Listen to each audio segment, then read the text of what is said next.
안녕하십니까? 카이스트 마미손입니다. 삼성전자의 주가 전망 시작하겠습니다. 자, 오늘의 내용입니다. 첫 번째로 3분기 잠정 실적이 발표가 됐죠? 아주 놀라운 소식이었는데요. 우선 그걸 알려드리도록 하겠습니다. 그리고 두 번째로는 일본의 키옥시아라고 하는 회사가 상장이 무산되었다는 소식을 전해드리겠습니다. 이 키옥시아라는 회사 모르시는 분들도 좀 많으실 텐데요. 일본 최대의 반도체 회사거든요. 그래서 자세히 설명드리겠습니다. 그리고 세 번째로 대주주 요건이 완화될 거라는 소식이 전해졌죠. 그래서 거기에 대해서도 설명드리겠습니다. 그리고 마지막으로 삼성전자와 삼성전자 우의 주가 전망을 하도록 하겠습니다. 자, 첫 번째 소식입니다. 삼성전자의 3분기 잠정 실적이 발표가 됐죠? 자, 어제 발표가 됐는데요. 삼성전자 3분기 영업이익 12조 원 돌파, 2년 만에 최대 실적. 자, 이러면서 뉴스가 떴습니다. 영업이익이 무려 12.3조나 나왔죠? 자, 자세한 내용을 보시면요. 삼성전자는 8일, 그러니까 어제죠? 3분기에 매출 66조 원, 영업이익 12조 3천억 원을 기록했다고 밝혔다. 자, 이 예상보다 훨씬 더 많은 수치거든요. 이는 증권업계 영업이익 전망치인 10.6조를 상회하는 것은 물론 작년 3분기 실적 대비 58%나 증가한 수치라고 하죠. 자, 이런 어마어마한 실적을 낸 삼성전자 아주 자랑스럽습니다. 자, 우리 열심히 일한 삼성전자 임직원분들에게 박수 한번 보내주시죠. 자, 그럼 다음 페이지 넘어가 보도록 하겠습니다. 자, 3분기 잠정 실적 전망치가요. 이거 제가 지난주에 보여드렸던 내용인데요. 자, 각 증권사에서 영업이익 전망치를 전망을 했었습니다. 뭐 다들 11점 몇 조로 이렇게 전망을 했었는데요. 사실 이 수치도 많이 오른 수치였거든요. 하지만 12.3조라는 엄청난 영업이익이 나왔죠. 자, 그래서요. 그나마 가장 영업이익을 높게 전망한 현대차 증권의 11.7조보다도 높은 수치죠. 참 자랑스러운 실적이라고 할 수 있겠습니다. 자, 우리 삼성전자의 실적 추이 한번 역사를 한번 살펴볼까요? 자, 2018년 3분기부터 올해 3분기까지 나타내고 있는데요. 자, 이때 2018년 3분기 17.6조라는 엄청난 영업이익을 냈었죠? 이때가 삼성전자 사상 최고의 영업이익을 냈던 분기입니다. 참고로 말씀드리면 삼성전자가 2017년과 2018년에 영업이익을 많이 냈었죠? 그러다가 요때부터 이제 줄기 시작해서요. 2019년에는 영업이익이 별로 좋지가 않았습니다. 그러다가 다시 올해 3분기 들어서 10조 원이 넘는 영업이익을 또 오랜만에 냈죠? 자, 이제 예전에 잘 나갈 때의 영업이익을 이제 슬슬 내고 있다. 뭐 이렇게 볼 수 있겠습니다. 자, 그리고 잠깐 삼성전자가 돈을 한참 잘 벌 때인 2017년을 한번 회상해 볼까요? 자, 이때 이런 뉴스가 나왔었습니다. 2017년 7월이죠? 삼성 세계 1위 우뚝 서다. 분기 14조 영업이익. 세계 제조업 1위 캐거. 자, 이거 엄청난 뉴스였거든요. 뭐 요즘 모르시는 분들도 많으신데요. 이 2017년 2분기에요. 삼성전자의 영업이익이 세계 제조업체 중에 1등이었습니다. 자, 영업이익 부문에서 애플의 영업이익 추정치가 12.3조죠? 애플보다도 이익이 많았고요. 그리고 요즘 뭐 미국에 잘 나간다는 팡 있죠? 페이스북, 아마존, 넷플릭스, 구글 이 4개 회사의 영업이익을 다 합한 게 그때 당시 12.9조 정도 됐었습니다. 그러니까 얘네들 요즘 참 잘 나가고 있죠? 얘네들 4개 회사의 영업이익을 다 합한 것보다 삼성전자의 영업이익이 많았고 애플보다도 많았던 시절이 있었습니다. 이렇게 세계 1등의 영업이익을 누리던 그런 시절이 있던 회사가 바로 우리의 삼성전자입니다. 요즘 최근 들어 주식을 시작하신 분들은 잘 모르셨겠지만 삼성전자가 이런 기업이었습니다. 한때는 세계에서 돈을 제일 잘 벌던 그런 회사였죠. 자, 이렇게 세계 1등을 하던 기업이 삼성전자였는데요. 그런 시절이 다시 오기를 기원해 보겠습니다. 자, 그리고 3분기 실적은 이미 나왔죠? 이미 나왔으니까요. 이제 한번 4분기 실적을 한번 전망해 보도록 하겠습니다. 3분기 실적을 그나마 제일 잘 맞춘 증권사가 현대차 증권이죠? 이 현대차 증권에서요, 나온 리포트를 한번 보도록 하겠습니다. 이 현대차 증권에서 나온 리포트에서요, 4분기 실적을 전망을 해놓고 있습니다. 지금 3분기 실적을 11.7조로 예상을 했지만 12.3조가 나왔죠? 그리고 이 4분기 때는요, 10.7조가 나올 것으로 현대차 증권에서는 예상을 해놨습니다.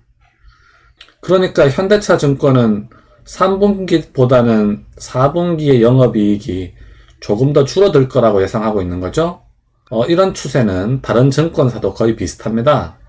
4분기 때는 3분기보다는 조금 더 작은 영업이익이 나올 것으로 모두들 예상하고 있습니다. 그래서 요약하면 그나마 3분기 실적을 가장 잘 맞춘 현대차 증권에서 예상하는 4분기 예상 실적은 10.7조가 되겠습니다. 하지만 삼성전자는 언제나 그렇듯이 증권사의 레포트보다 또 더 잘 나오겠죠? 그래서 제 예상에는 한 11조 정도는 충분히 나올 수 있을 것으로 전망이 됩니다. 자, 그리고 이번 주 목요일에 삼성전자 잠정 실적을 발표했었는데요. 잠정 실적은 대충 계산해서 미리 알려주는 날이죠. 그리고 3분기 정식 실적 발표일이 따로 있는데요. 이날은 10월 29일 목요일 오전 10시가 되겠습니다. 이 정식 실적 발표일에는요, 제대로 계산해서 확정 실적을 발표하고요. 그리고 그 각 부문별 있죠? 반도체는 돈을 얼마나 벌었는지, 스마트폰은 돈을 얼마나 벌었는지, 그런 각 부문별의 실적도 같이 발표하게 됩니다. 이날 오전 10시에 인터넷으로 생중계를 하거든요. 혹시 관심 있으신 분들은 삼성전자 홈페이지에 가시면 들으실 수 있습니다. 자, 그리고요, 두 번째 소식인 일본 키옥시아의 상장 무산 소식을 전해드려야 됩니다. 그래서 그 내용을 말씀드리려면요, 이 메모리 반도체 종류에 대해서 좀 설명을 드려야 되거든요. 그래서 우선 메모리 반도체의 종류에 대해서 한번 설명을 드리겠습니다. 자, 우리 삼성전자가 세계 1등을 하고 있는 이 메모리 반도체, 크게 두 가지 종류가 있습니다. 첫 번째로 D램 메모리라고 하는 게 있고요. 낸드 플래시라고 하는 메모리가 있습니다. 뉴스에서 가끔씩 들어보셨을 겁니다. 자, 이 D램 메모리라고 하는 건요, 전원을 끄면 정보가 사라지는 그런 메모리입니다. 우리가 보통 PC에서 많이 쓰는 메모리가 이런 형태의 메모리죠. 이거를 D램 메모리라고 하고요. 그리고 또 낸드 플래시라고 하는 메모리가 있는데요. 이건 뭐냐면은 전원을 꺼도 정보가 그대로 유지되는 메모리, 이거를 낸드 플래시 메모리라고 합니다. 우리가 보통 사용하는 USB 메모리 있죠? 이게 낸드 플래시로 만든 메모리입니다. 자, 그럼 둘 중에 어느 게 더 좋은 건가요? 전원을 꺼도 정보가 유지되는 거, 이게 더 좋은 메모리겠죠? 그래서 요즘 이 낸드 플래시 메모리 시장이 점점 커지고 있는 그런 추세입니다. 자, 메모리 종류 중에 첫 번째인 D램 메모리의 시장 점유율을 한번 살펴보도록 하겠습니다. 이 D램 메모리의 시장 점유율을 보면요, 1등이 우리의 삼성전자죠. 그리고 2등이 우리나라의 SK 하이닉스입니다. 한국이 꽉 잡고 있는 그런 분야죠. 그리고 3등이 마이크론이라는 미국 회사입니다. 그리고 이 짜잘한 대만 회사 몇 개가 있긴 합니다. 하지만 이 디램 메모리의 경우는요, 요 세 개 회사가 거의 다 차지하고 있는 그런 구조죠. 이 3사 과점 체제이기 때문에 사실상 이 세 개 회사가 뭐 가격만 대충 담합하면요, 돈을 많이 벌 수 있는 뭐 그런 시장입니다. 물론 가격을 담합하거나 그러진 않습니다. 뭐 그러면 불공정 행위겠죠. 하지만 어쨌든 이 세 개 회사가 거의 다 차지하고 있기 때문에요, 뭐 특별히 출혈 경쟁을 하지 않고 돈을 많이 벌고 있는 그런 분야입니다. 자, 그런데요, 이 낸드 플래시 메모리의 시장 점유율을 한번 살펴보도록 하겠습니다. 이 시장이요, 점점 커지고 있는 시장이기는 한데요, 이 그림에서 알 수 있듯이 경쟁 회사가 상당히 많습니다. 1등은 뭐 우리의 삼성전자가 달리고 있죠. 그리고 2등이 바로 오늘의 주제인 일본의 최대 반도체 기업 키옥시아라고 하는 회사입니다. 그리고 3등으로 달리고 있는 업체가요, 미국의 웨스턴 디지털이라고 하는 회사입니다. 그리고 4등이 미국의 마이크론이고요. 5등이 미국의 인텔이죠. 인텔도 메모리를 만듭니다. 자, 그리고 안타깝게도 6등이 우리나라의 SK 하이닉스죠. 자, 이렇게 6개 회사가요, 지금 사실상 출혈 경쟁을 하고 있는 그런 상황이거든요. 그리고요, 일본의 이 키옥시아라는 회사와 미국의 웨스턴 디지털이라고 하는 회사는요, 요 두 회사는 삼성에 대항하기 위해서 일종의 동맹 같은 걸 맺은 회사입니다. 그래서 얘네 둘은 서로 동맹을 맺은 뭐 그런 관계이고요. 뭐 SK 하이닉스의 경우에 뭐 키옥시아의 지분을 좀 갖고 있긴 합니다만은, 그렇다고 해서 뭐 동맹 관계로 보기는 좀 어려운 상황입니다. 자, 그래서 이 낸드 플래시 메모리의 경우는요, 경쟁 회사가 좀 많은 편이죠? 지금 6개 회사나 있거든요? 그래서 서로 가격을 막 낮추면서요, 출혈 경쟁이 좀 심한 편입니다. 그래서 한마디로 요약하면, 분야 자체는 유망한 분야이지만 경쟁이 심해서 돈이 많이 벌리지는 않는 뭐 그런 분야입니다. 자, 그래서요, 제가 봤을 때에는 결국 여기 6개 중에서 출혈 경쟁을 하다가 한두 회사 정도는 망할 것으로 보입니다. 자, 그런데 현재 어떤 게 망할지 고르기가 참 어렵거든요. 자, 우리의 삼성전자 뭐 당연히 망할 이유가 없겠죠. 자, 그리고 2등을 달리고 있는 일본의 키옥시아, 사실상 이 회사가 조금 위태위태하긴 했는데요, 어쨌든 미국의 웨스턴 디지털이랑 동맹을 맺어서 잘 버티고 있는 그런 상황이거든요. 그래서 얘네들도 사실 망하기가 쉽지 않겠죠. 그리고 이 4등을 달리고 있는 마이크론, 이 마이크론은 지금 현재 D램에서 3등을 달리고 있는 업체입니다. 그래서 D램에서 번 돈으로 좀 여기서 버티겠죠. 그리고 인텔은 CPU 시장을 거의 뭐 독점하고 있는 그런 회사잖아요. 그래서 CPU에서 돈을 많이 벌어서 여기 지금 계속 버티겠죠? 자, 그리고 6등도 SK 하이닉스. 이 SK 하이닉스 망하지 않게 SK 그룹 차원에서 전폭적으로 지원을 해주겠죠? 자, 그래서요, 사실 이 6개 회사가 사실 어떤 게 망할지 아직 고르기가 너무 어렵습니다. 그래서 지금 출혈 경쟁이 계속 지속되고 있는데요. 그래도 언젠가는 결국엔 한두 회사 정도는 망할 걸로 보이는데요. 제가 봤을 때에는 요 인텔이 메모리 사업을 접을 확률도 꽤 높고요. 또는 요 마이크론이 망할 가능성도 조금 있어 보입니다. 자, 그런데 이 키옥시아라는 회사 지금 모르시는 분들 많으실 거거든요. 그래서 한번 설명을 드리겠습니다. 자, 예전에 일본의 도시바였습니다. 도시바가 그 메모리 사업부가 있었거든요. 그 도시바 메모리 사업부였는데요. 이 도시바가 돈이 없어서 매각을 했습니다. 팔았죠? 그래서 이 회사 이름이 바뀌었습니다. 키옥시아라고 새롭게 이름을 바꾼 지 얼마 안 됐습니다. 그래서 많은 분들이 이 이름을 처음 들어보셨을 겁니다. 자, 그런데요, 이 회사가 원래 올해 10월 그러니까 이번 달이죠?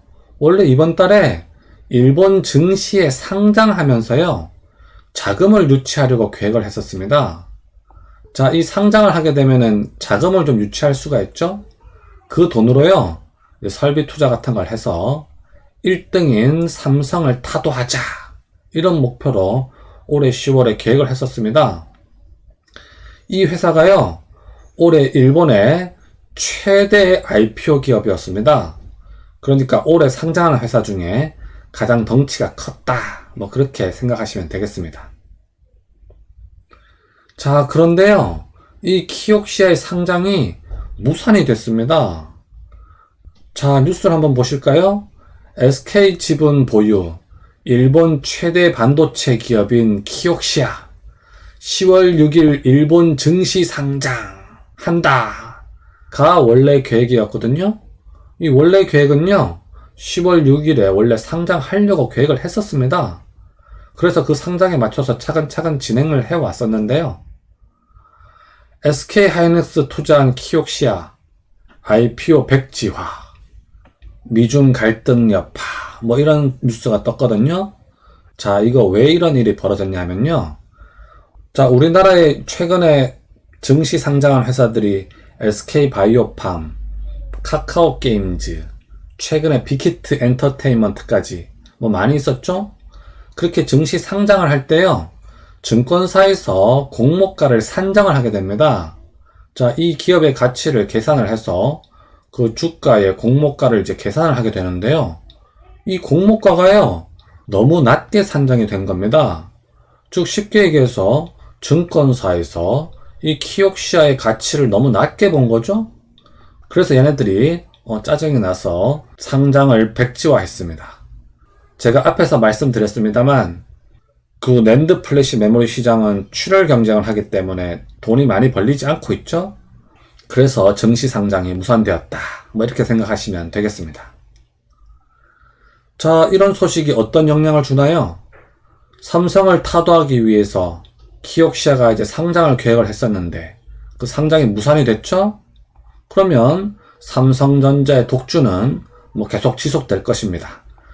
뭐 우리로서는 좋은 소식이라고 할 수 있겠습니다. 자, 그리고 대주주 요건이 완화될 거라는 소식이 들려왔죠? 자, 홍남기 경제부총리가요, 대주주 과세, 세대 합산해서 인별 기준으로 전환을 검토한다는 뉴스가 나왔거든요. 이 뉴스가 이번 주 수요일 날 나왔었습니다.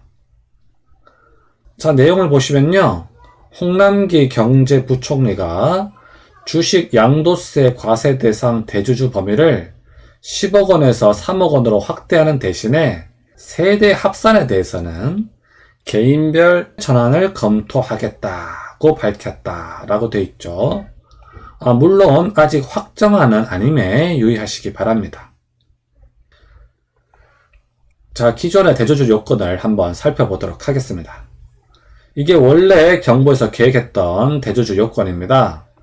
합산 종목은 삼성전자랑 삼성전자 우 두 개를 모두 통합하죠?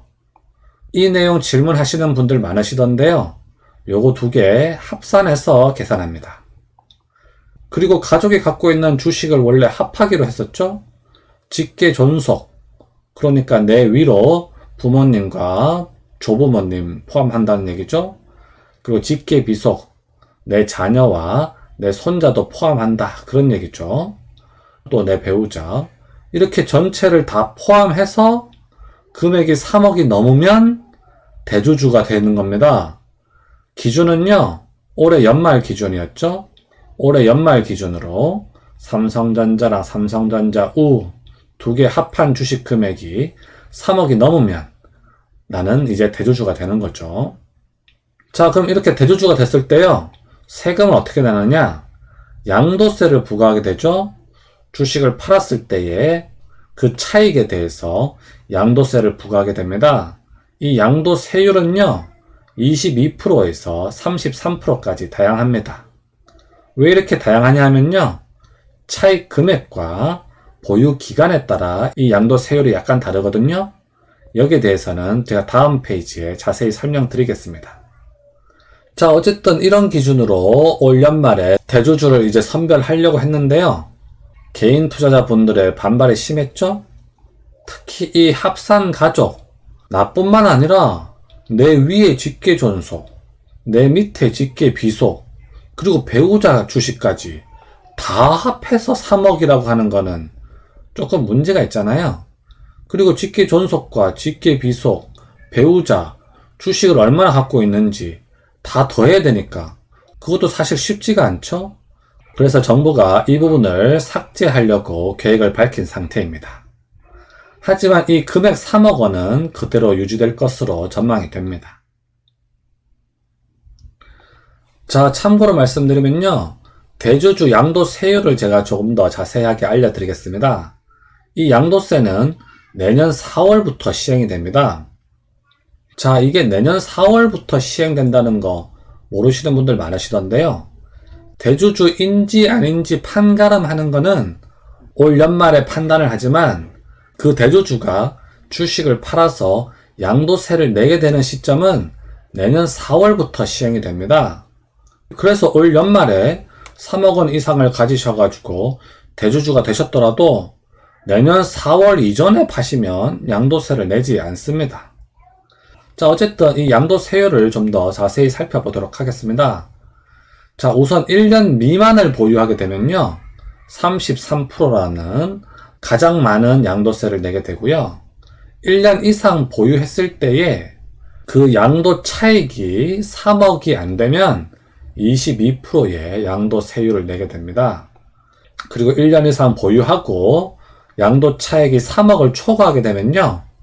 27.5%의 양도세율을 내게 됩니다. 자, 이 양도세율은요. 삼성전자 기준으로 제가 산정한 금액입니다. 중소기업을 보유했을 때는요. 이 양도세율이 조금 달라지기는 합니다. 자, 혹시 대주주이신 분들 이 양도세율 한번 참고해 보시면 좋을 것 같습니다. 자, 그리고 메모리 반도체 가격 지수입니다. 현물가고요. 최근 1년을 나타낸 겁니다. 자, 최근 들어서요. 급하게 상승했다가 대부분의 전문가들이 여기서 하락할 걸로 전망을 했었는데요. 전문가들의 예상과는 달리 아직은 꾸준하게 상승하고 있죠? 어쨌든 상승하고 있으니까 삼성전자로서는 좋은 소식이라고 할 수 있겠습니다. 자, 그리고 이것은 미국 증시 상황 S&P 500 지수입니다. 한동안 쭉 조정이 있었는데요. 그러다 다시 쭉 반등을 해서 현재 여기까지 올라와 있는 상태입니다. 자, 그리고 이 페이지는 한국 증시 코스피 주가 차트입니다. 자, 이 주가 차트를 보시면요. 여기 쭉 상승을 했다가 하락을 했다가 다시 또 쭉 상승을 했다가 전고점을 넘지 못하고 다시 하락을 했죠. 그리고 지난번 저점보다 살짝 더 내려온 것을 알 수가 있습니다. 그래서 제가 이제 대세 상승기는 이제 끝난 것 같다. 이런 말씀을 예전에 한번 드렸었는데요. 그 다음에 반등을 해서 여기까지 쭉 올라온 상태죠. 여러분들도 잘 아시겠지만 현재 삼성전자를 제외하고는 다른 주도주들, 우리가 보통 BBIG라고 많이 불렀죠. 다른 주도주들이 거품이 좀 빠지고 있는 그런 상황이기 때문에 여기서 더 크게 상승하기는 힘들 것 같고요. 요 사이 범위 내에서 한동안은 여기와 이 사이 지점을 왔다 갔다 횡보하는 박스권 증세를 보일 것으로 전망이 됩니다. 자, 드디어 삼성전자의 주가 차트 주봉입니다. 자, 코로나 사태 이후로요 쭉 상승을 해왔죠. 느리지만 현재까지 꾸준하게 상승하고 있는 그런 모습입니다. 자, 좀 더 자세한 모습을 보기 위해서 일봉을 보도록 하겠습니다. 자, 이것은 삼성전자의 주가 차트 일봉이죠. 한동안 크게 상승을 했다가요 또 한동안 쭉 조정이 있었죠. 그러다가 다시 쭉 이렇게 상승을 하고 있는 상황인데요. 이번 주 목요일날 실적 발표가 있으면서 살짝 조정이 된 그런 상황입니다. 하지만 현재 외국인들이 순매수를 많이 하고 있는 그런 상황이거든요. 어쨌든 이 현재 파동을 보시면요. 크게 한번 파동이 왔다가 조정이 왔고 다시 지금 현재 상승을 하고 있었던 파동인데요. 현재 이 파동의 거의 마무리 단계입니다. 그래서 여기서 조금 더 상승하다가 다시 또 조정이 올 것으로 전망이 됩니다. 하지만 현재 이 저점이요, 이때의 저점보다 훨씬 더 많이 올라갔죠? 그래서 다음번 조정이 오더라도요, 아주 많이 하락하기는 힘들 것으로 전망이 됩니다. 자, 여기다가 적정가를 한번 표기해 보도록 하겠습니다.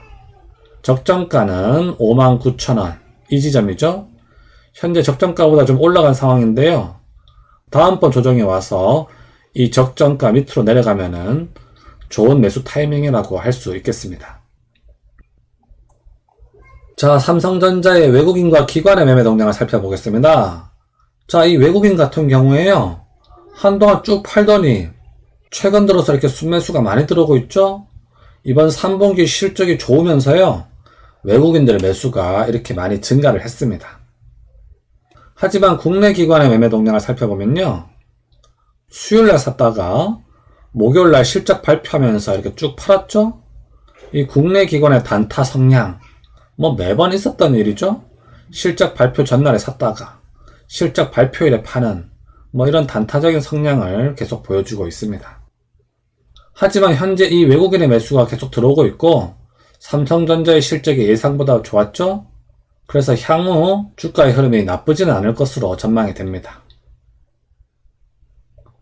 자, 삼성전자 우의 주가 차트 일봉을 보겠습니다. 쭉 상승을 했다가요, 이때 빠질 때 보통주보다 좀 덜 빠졌거든요. 역시 삼성전자 우 같은 경우는 개인의 매수가 계속 들어오고 있기 때문에 주가가 쉽게 잘 빠지지가 않습니다. 그러다가 이렇게 쭉 상승을 했는데요, 삼성전자 우 같은 경우는 실적 발표 당일에도 주가가 내려가지 않고 나름 상승을 했죠? 이거 왜 이런 거냐면요, 국내 기관의 경우 단타를 칠 때 주로 삼성전자 보통주를 가지고 단타를 치고요, 삼성전자 우로는 보통 단타를 잘 치지 않습니다. 그래서 주가가 내려가지 않고 이렇게 상승한 것을 알 수가 있습니다. 자, 여기다가 적정가를 한번 표기해 보도록 하겠습니다. 적정가는 배당 수익률 2.8% 지점인 51,500원 지점입니다. 자, 이제 이 가격 밑으로 사기도 점점 힘들어질 것으로 전망이 됩니다. 자, 삼성전자 우의 외국인과 기관의 매매 동향을 살펴보겠습니다. 자, 이 외국인을 보면요, 한동안 계속 팔기만 하다가 실적이 좋으니까 어제 좀 샀죠? 이러면서 이제 주가가 빠지지 않고 올라간 거거든요. 야, 이제 이 외국인들까지 매수를 하게 되면요, 이제 개인들이 살 물량이 적어지잖아요. 삼성전자 우 같은 경우는 계속 사고 싶으신 개인분들이 많이 있기 때문에 주가가 올라가는 걸 싫어하시는 분들도 많이 있습니다. 자, 그런 상황 속에서 외국인들까지 사기 시작한다. 이러면 주가가 점점 올라가게 되겠죠. 자, 그리고 국내 기관의 상황을 살펴보면요, 국내 기관도 삼성전자 우 같은 경우는 실적 발표일에 이렇게 매수가 들어온 것을 알 수가 있습니다. 물론 그 물량이 많지는 않은데요, 어쨌든 기관도 현재 매수를 하고 있기 때문에 주가가 그렇게 빠지지 않고 올라간 것을 알 수가 있습니다. 참, 그리고 보니 제가 여기서 삼성전자 우에서 주가 전망을 말씀을 안 드렸는데요, 여기서 한번 조정이 왔다가요, 현재 지금 상승을 하고 있는 파동이죠? 현재 지금 상승을 하고 있는데요, 현재 이 상승의 거의 막바지에 이르렀기 때문에 조금 더 상승하다가 다시 또 조정이 있을 것으로 전망이 됩니다. 자, 오늘도 제 영상 시청해 주셔서 감사드립니다. 요즘 날씨가 많이 추워졌죠? 감기 조심하시고요. 여러분들의 투자에 행운을 빌겠습니다. 그럼 다음 시간까지 안녕.